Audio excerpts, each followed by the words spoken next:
Hello everyone, જ્યારે પણ આ પ્રકારની આકૃતિ આપી હોય અને એમાંથી આપણે શું કરવાનું કે ત્રિકોણની સંખ્યા શોધવાની, તો સૌપ્રથમ આપણે શું કરીશું તો કે સૌથી પહેલાં બંને બાજુઓ પર આ બાજુ અને આ બાજુ એ બંને બાજુ પર કુલ કેટલા ભાગ છે તે ભાગ લખી લઈશું. તો આ બાજુ પર કેટલા ભાગ બનશે તો કે 1, 2, 3 અને 4.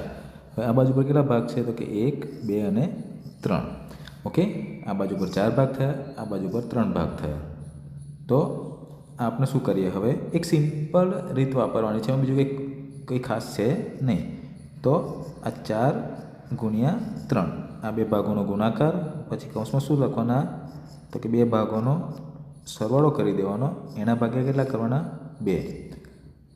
ઓકે, હવે સાદું આપીશું 4 ગુણ્યા 3 અહીંયા 7/2, 2 દુ 4, 2 તરી 6 ગુણ્યા 7, 7 છંગ 42. તો આકૃતિમાં રહેલા ત્રિકોણની સંખ્યા કેટલી હશે 42. અહીંયા છે ઓપ્શન નંબર સી. ઓકે, જ્યારે પણ આ પ્રકારની આકૃતિ આપી હોય કે બંને બાજુઓ પર અલગ અલગ ભાગ થતા હોય તો આ પ્રકારની ગણતરી કરવી.